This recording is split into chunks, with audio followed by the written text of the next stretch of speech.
7 albums. 7 moments when jazz stopped being music and became something closer to a belief system.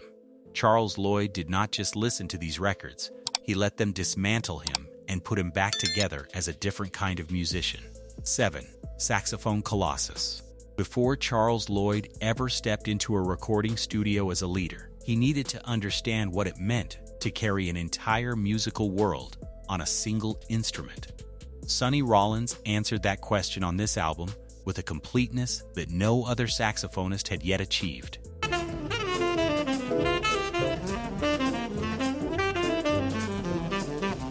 Recorded in a single afternoon session in June 1956, Saxophone Colossus is one of those rare documents that sounds both effortless and inevitable. A musician so completely inside his own conception that every note feels like the only possible choice. For Lloyd, coming up in Memphis and then Los Angeles and absorbing everything the saxophone could do, this record was a masterclass in what total command actually looked like. Where you could hear great music all the time. What Rollins demonstrates on this album is not simply technical mastery, though the technique is extraordinary. It is something deeper and harder to name, a quality of presence that makes each improvisation feel like a complete and self-contained story with its own logic and its own emotional arc. The calypso feel of St. Thomas sits alongside the deep swing of Blue 7 and the tenderness of You Don't Know What Love Is, and Rollins moves between all of it without effort. His tone enormous and his ideas inexhaustible. Lloyd absorbed that range and carried it into his own playing, understanding that the saxophone was not a single voice, but many voices, capable of moving between joy and grief and humor and spiritual longing within a single performance. Rollins showed Lloyd that the Colossus of the title was not a boast. It was simply a description of what was possible. 6. Sunday at the Village Vanguard. Not every lesson about jazz comes through the saxophone. Some of the deepest ones arrive through the piano, through the way 3 musicians can create something together that none of them could have made alone. Bill Evans understood collective improvisation at a level that very few pianists before or since have matched. And Sunday at the Village Vanguard is where that understanding is most completely and most beautifully on display.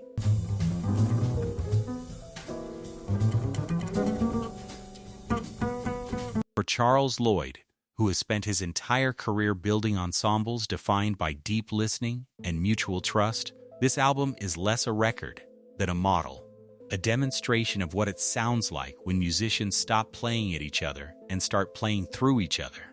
And it was just an amazing experience. The trio of Evans, Scott LaFaro on bass, and Paul Motion on drums achieves something on this record that still sounds miraculous 6 decades later.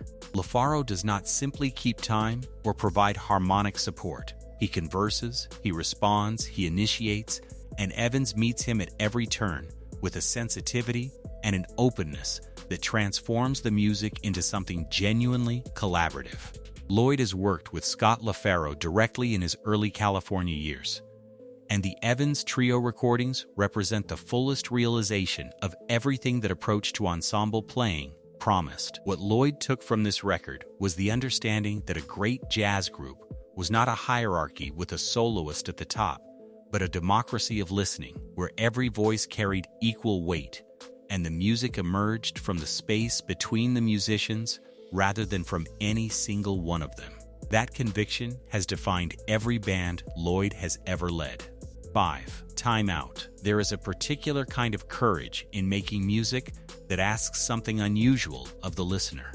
In 1959, when Dave Brubeck brought an album built entirely on unusual time signatures to a major record label, the conventional wisdom said it would fail. Time Out became one of the best-selling jazz albums ever recorded.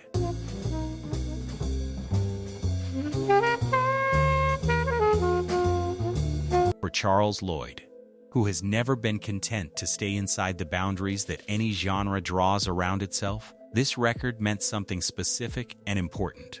It proved that an audience would follow a musician anywhere if the music was honest enough and the playing was strong enough to make the unfamiliar feel completely natural. Paul Desmond's alto saxophone is the emotional center of this album, and Lloyd has carried the lessons of Desmond's playing in his own work throughout his career. There is a lightness and a lyrical clarity to Desmond's tone that makes even the most rhythmically complex passages feel accessible and warm, and Lloyd understands that quality deeply. So much. Well, he must have if he brought me as his first artist. The saxophone on Time Out never uses difficulty as a barrier. It uses it as an invitation, drawing the listener into a rhythmic world that feels strange at first and inevitable by the end. What Brubeck built on this record, and what Lloyd absorbed from it, is the understanding that jazz could be simultaneously challenging and accessible, that complexity and beauty were not opposites, but partners. Take 5 remains one of the most recognizable melodies in all of jazz, not despite its unusual meter, but because of what the musicians did inside it. Lloyd has never forgotten that lesson. 4. Mingus Ah Um. Charles Mingus did not make music. He made arguments. Every album he recorded was a statement about what jazz was, what it could be, and who it was for. And Mingus Ah Um is the most complete and the most furious and the most joyful of all those statements.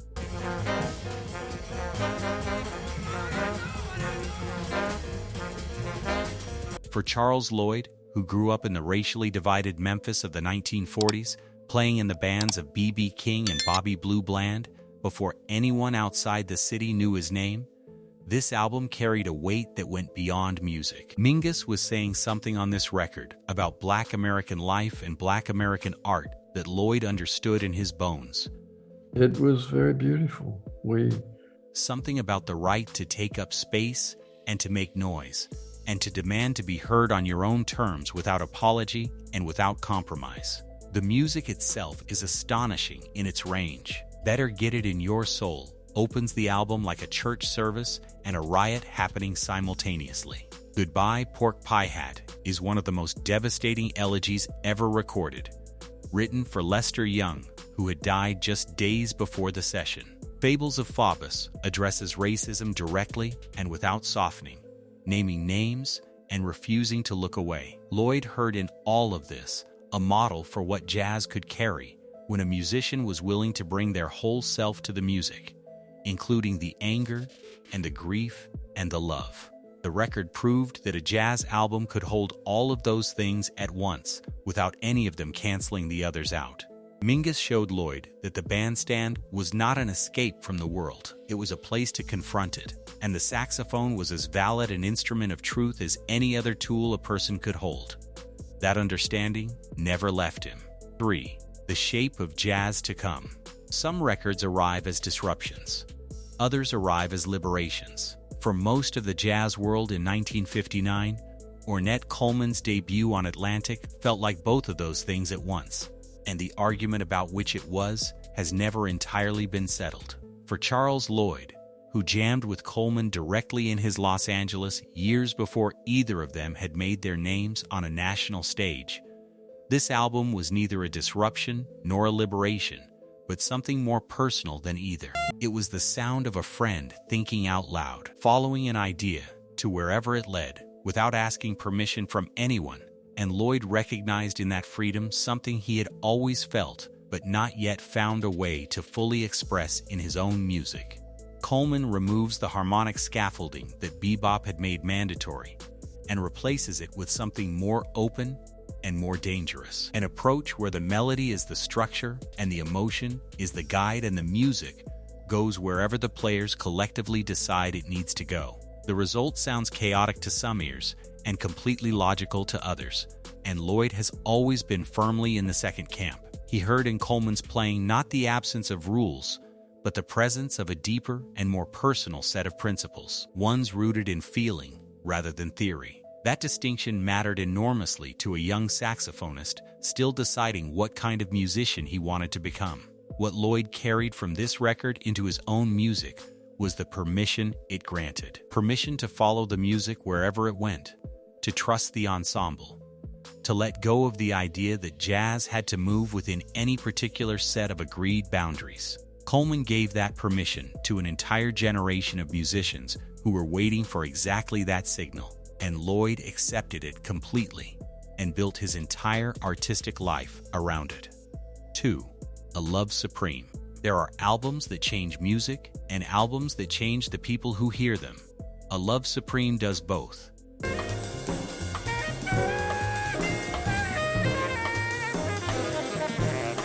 And for Charles Lloyd, who has spoken throughout his career about the spiritual dimension of the saxophone and about music as a form of prayer, this record is not simply an influence. It is something closer to a sacred text. Coltrane recorded it in a single session in December 1964 with McCoy Tyner, Jimmy Garrison, and Elvin Jones, and the result is one of the most complete statements of spiritual intention ever committed to tape by any musician in any genre. Lloyd has lived inside this music for his entire adult life, and its presence in his playing is audible in every record he has made. What Coltrane achieves on this album is a synthesis that had never been attempted before and has never been replicated since. The 4 movements build from an opening acknowledgement of gratitude through a resolution of purpose and a pursuance of truth to a final psalm that feels less like music than like speech. Coltrane's tenor saxophone moving through the melody of a poem he wrote himself with a tenderness and a ferocity that coexist without contradiction. Lloyd has always played with that same quality, that same willingness to let the saxophone carry emotional weight that ordinary language cannot reach. Often compared to Coltrane by critics throughout his career, Lloyd has accepted the comparison with grace while always insisting on his own path. This album is why the comparison is made. It is the standard against which every spiritual saxophonist who came after has been measured, and Lloyd has always known it. 1. Kind of Blue. Everything leads here. Every conversation about jazz in the second half of the 20th century, every argument about what the music was and what it could become, every saxophonist who ever stood at a microphone and tried to say something true traces a line back to this record. Kind of Blue is the album who has described Miles Davis as one of the central presences in his musical imagination. It is not simply a great record, but the clearest possible demonstration of what happens when a musician stops trying to prove something and starts trying to feel something instead. Davis assembled a group for these sessions that remains one of the most extraordinary collections of musical intelligence ever gathered in a single room. Coltrane and Cannonball Adderley on saxophones, Bill Evans and Wynton Kelly sharing piano duties, Paul Chambers on bass, Jimmy Cobb on drums, and then Davis gave them scales instead of chord changes, modal frameworks that opened up the music like a window being pushed open on a still day, letting in air and light and space that bebop's dense harmonic architecture had kept out. The result is music that breathes, that moves with patience and confidence, that makes every phrase feel like the most natural thing in the world. Lloyd has absorbed every dimension of this record across a lifetime of listening. The space, the tone, the collective restraint, the understanding that what a musician chooses not to play is as important as what they do play. Kind of Blue did not just influence Charles Lloyd. It gave him a reason to keep going every time the music got difficult. That is what the greatest records do. 7 albums, 7 different ways of hearing what jazz could carry. Charles Lloyd has spent a lifetime in pursuit of something he has always called music. Not a genre or a style, but a living force that moves through the people willing to open themselves to it. Every record on this list opened him a little wider. The saxophone became his voice, because these albums showed him exactly what a voice could say.